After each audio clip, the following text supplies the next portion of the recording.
Olá pessoal, tudo bem? Hoje nós vamos falar um pouco sobre os sistemas operacionais em relação à sua definição, à sua função e os seus tipos, tá?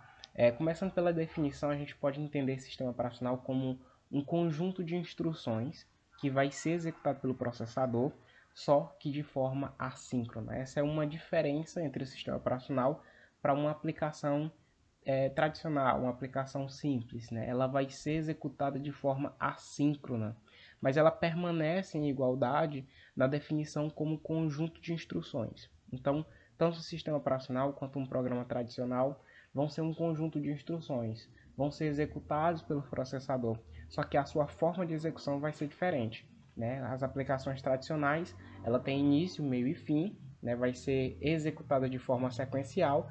Já um sistema operacional não, ele não tem início, meio e fim. Então ele vai ser executado de forma assíncrona, né? Dependendo dos eventos. Se um determinado evento acontece, o sistema operacional responde com uma de suas instruções. Se outro evento acontece, o sistema operacional responde com outras instruções. Tá? E essas instruções que o sistema operacional tem, elas vão ser agrupadas em componentes, porque o sistema operacional ele é um conjunto de componentes.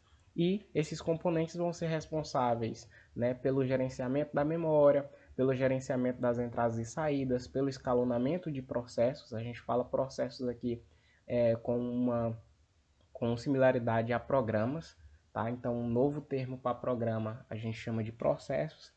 Então, vai ter esse escalonamento de processo no sentido de qual programa vai ser executado primeiro, né? Qual processo vai ter prioridade tal, qual processo. Então, existem instruções que definem essas prioridades e são um conjunto de instruções que fazem parte do componente escalonamento de processo. Vai ter um conjunto de instruções, vai ter instruções responsável pelo gerenciamento da rede do computador, enfim, uma diversidade de componentes. E então, basicamente, o estudo de um sistema operacional, né, o estudo da ciência do sistema operacional, é justamente isso, é entender como cada componente funciona, como é que acontece o gerenciamento da memória, como que acontece o gerenciamento da entrada e saída, como acontece o escalonamento de processo, como acontece esse gerenciamento de rede. E a partir do conhecimento desses componentes do sistema operacional fica de fácil entendimento. A função basicamente do sistema operacional é controlar o funcionamento do computador. Então tudo relacionado ao computador, o sistema operacional ele precisa ter o controle. Ele controla esse funcionamento. E esse funcionamento ele vai ser tanto em relação ao uso, tá? Ao uso dos recursos computacionais. Quando eu falo recursos computacionais, podem entender como processador, memória, periféricos, programas, como também no compartilhamento desse recurso. Vamos um exemplo em relação ao uso, né? Um exemplo bastante comum é uma comparação de antigamente com atualmente. Antigamente, para os operadores de computador usar o computador, eles precisavam ter conhecimentos técnicos avançados e conhecer as especificidades de cada do hardware, porque eles programavam diretamente no hardware. Então, eles faziam os periféricos terem resultados a partir de uma programação direta nos periféricos. Eles faziam programação direta no processador. Isso era bastante demorado. Então surge o sistema operacional, né, como uma camada, o sistema operacional como uma camada acima da camada de hardware, tá? Aqui nós temos a camada de hardware e aqui nós temos a camada do sistema operacional, e a intenção dele é abstrair, né, abstrair o uso desses recursos de hardware. Então, um exemplo é a operação de leitura ou gravação de dados em um CD. Se fizermos isso diretamente no hardware, isso vai exigir uma complexidade, né, de grande dimensão, né, e vai exigir conhecimentos técnicos avançados. Porém, hoje, com o sistema operacional, a gente consegue gravar, ler um CD tranquilamente apenas clicando botões. Né? A gente clica botões e essa operação ela é realizada. Então, esse sistema operacional ele vem por conta disso, ele vem na intenção de facilitar o uso, né? Ele vai servir como uma interface do hardware para que a gente não precise ter esses conhecimentos técnicos. Basta clicar botões e a interface vai executar todas essas ações complexas. Né? O sistema operacional é quem realiza essas operações complexas. A gente simplesmente clica botões, esse botão aciona o sistema operacional para realizar essas operações complexas. Então ela traz essa facilidade de uso.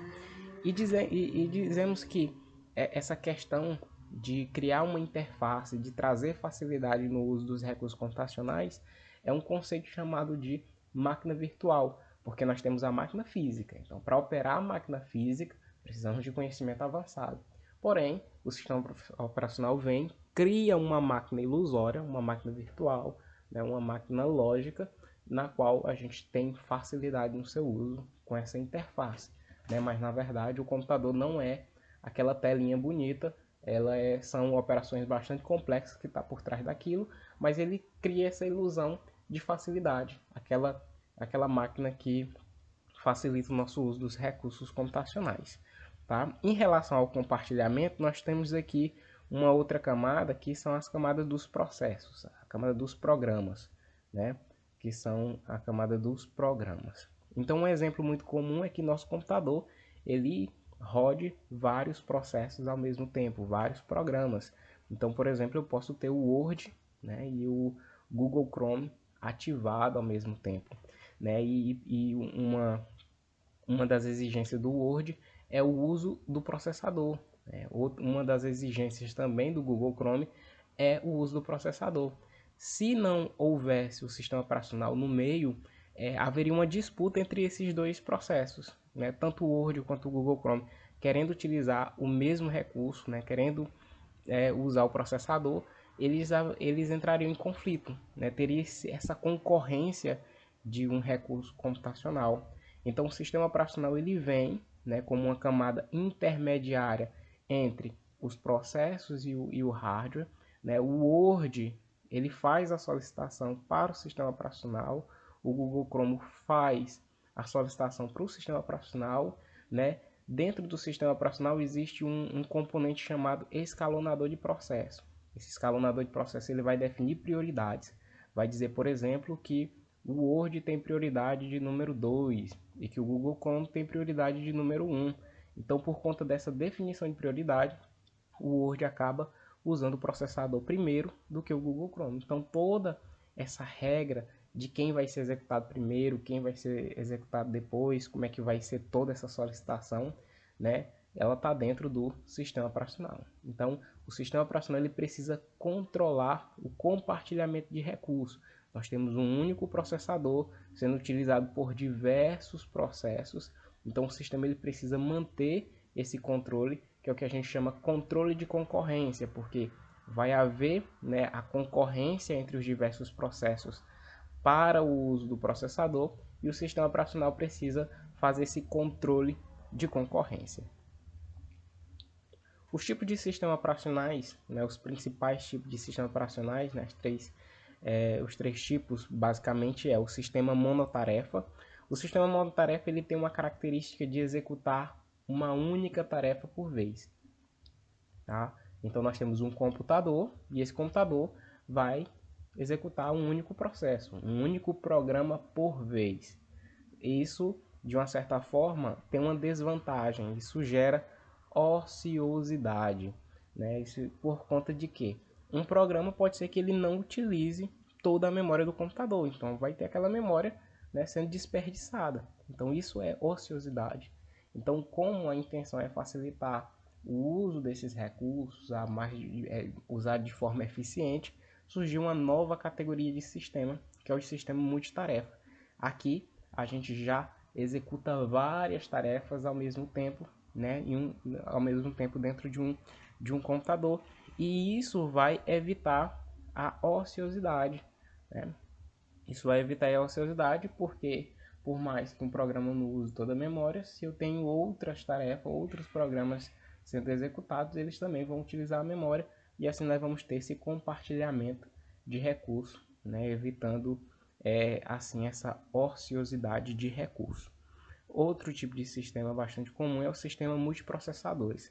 Nesse sistema, nós vamos ter a presença de mais de um processador. Então, quanto mais processador, mais tarefas a gente consegue executar. Então, isso vai trazer a escalabilidade, né, por conta de que mais processador, mais programa executar, mais possibilidade de expansão nosso computador tem.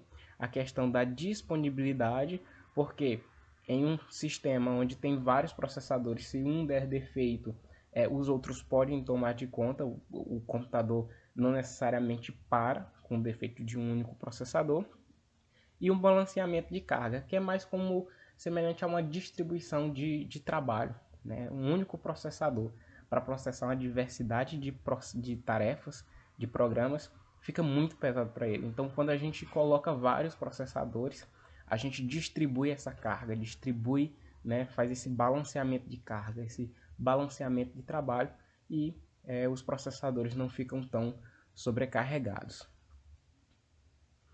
Dentro dos sistemas monotarefa, a gente tem o sistema embate, numa fase número 1, na fase inicial. Como vimos, monotarefa, uma única tarefa por vez. Então, no sistema embate, nós tínhamos os jobs, que era o termo utilizado para programas na época. Os jobs, eles eram submetidos para processamento de uma forma sequencial. Primeiro um programa, depois outro programa, depois outro programa. Só que no uso de cada programa, né, havia uma dedicação exclusiva de todos os recursos computacionais. Né? Então, todos os recursos computacionais eram direcionados para aquele job. Só que, às vezes, o job não utilizava a memória em toda a sua totalidade. Então, como vimos, a desvantagem é que havia ociosidade de recursos computacionais. No multitarefa, nós temos também um sistema embate, só que numa fase 2, numa fase de melhoramento. Né? O que aconteceu? Eles observaram que alguns jobs, alguns programas, eles utilizavam mais o processador e outros jobs utilizavam mais os dispositivos de entrada e saída. Por conta disso, eles classificavam o job para orientado a processador e os jobs orientados a dispositivo de entrada e saída. Assim, era possível executar esses dois tipos de jobs ao mesmo tempo, porque enquanto um usava o processador, o outro usava os dispositivos periféricos. Então, havia essa possibilidade de multiprogramação, dessa multitarefa, né? Várias tarefas ao mesmo tempo. Né? Após isso, nós temos o surgimento também de um sistema de tempo compartilhado. No sistema de tempo compartilhado, né, também ele é multitarefa, só que aqui, para que haja a multitarefa, a regra que se utiliza é que vai haver uma divisão de tempo, ou seja, um fatiamento do tempo. Né? O sistema ele determina uma fatia de tempo para que os programas possam usar o processador. Existem programas que conseguem cumprir o seu ciclo de vida dentro dessa fatia de tempo. Existem programas que não vão conseguir cumprir seu ciclo de vida nessa fatia de tempo. Aí, nesse caso a fatia de tempo seja insuficiente, o sistema ele interrompe o programa, né, coloca ele numa fila de espera e armazena o ponto de parada, onde parou, porque quando esse programa voltar para o processador não vai voltar tudo do zero, vai continuar de onde parou. Né? Então essa é a sistemática que acontece no sistema de tempo compartilhado. No sistema de tempo real, não há essa divisão rígida de tempo. Não é estabelecida uma fatia de tempo para a execução do programa. Por quê? Por conta da criticidade dos programas que são executados nesse tipo de sistema, esses programas eles podem utilizar o processador no tempo que for necessário para completar o seu ciclo de vida. Tá? Um exemplo seria o sistema de monitoramento de uma usina nuclear. Ele precisa cumprir seu ciclo de vida. Esse sistema ele não pode ser interrompido, esse sistema ele é crítico, ele não pode ter falha, porque caso haja interrupções, falhas nesse tipo de sistema, isso pode causar efeitos drásticos. Então, por conta dessa criticidade, né, o programa ele vai usar o processador o tempo que for necessário para ele cumprir o seu ciclo de vida. Né? A única situação que ele vai ser que pode ser interrompido é caso entre outro programa com um nível de prioridade maior. Né? Então, se essa prioridade for maior, aí acontece essa substituição, essa interrupção para que o programa de maior prioridade possa ser executado pelo processador.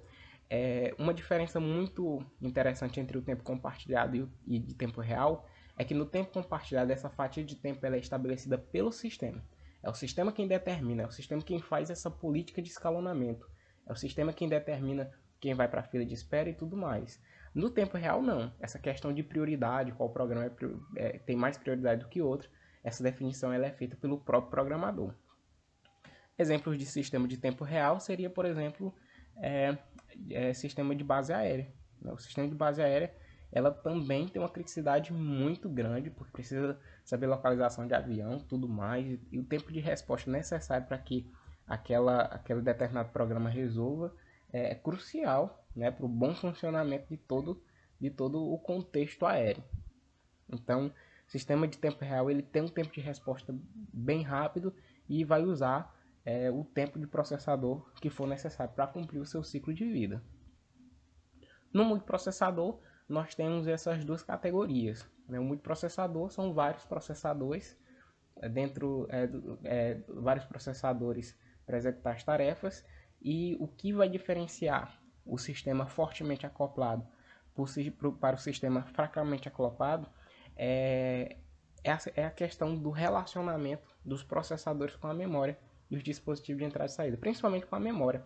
Se esses processadores, se esses vários processadores existentes no sistema computacional, eles compartilham a mesma memória, a gente tem um sistema fortemente acoplado, porque nós temos vários processadores para uma única memória. Então é necessário ter essa questão de controle de concorrência. O processador ele não pode enviar dados na hora que quiser, né? Então é necessário ter esse controle de concorrência, um momento em que cada processador pode enviar dados na memória, pode acessar a memória, desde que não interrompa outro processador, porque o termo acoplado está relacionado à vinculação. Então, quando essa vinculação ela é muito forte, é porque há uma dependência entre esses componentes. Então, os processadores acabam tendo essa questão de dependência. Eles precisam saber se outro processador não pode enviar dados para a memória na hora que quiser, porque essa memória não é utilizada somente por ele, mas por outros processadores.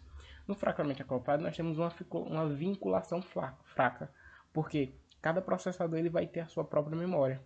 E ao ter a sua própria memória, existem várias vantagens. Primeiro, se uma memória dá defeito, não necessariamente essa memória vai prejudicar todo o sistema computacional. Né? Todos os processadores, vai afetar somente o processador relacionado àquela memória. Né? Então, assim, temos cada processador com sua memória e eles vão estar conectados por uma linha de comunicação. Então, vai haver uma cooperação entre eles, só que cada processador vai ter a sua memória e vai trabalhar em cima da sua memória na hora que quiser acessar os dados. Então, a implementação desse tipo de sistema é muito mais simples do que o fortemente acoplado, porque no fortemente acoplado é necessário ter esse controle de concorrência. Então a implementação é muito mais complexa no acoplado. Então ficamos por aqui e até a próxima aula.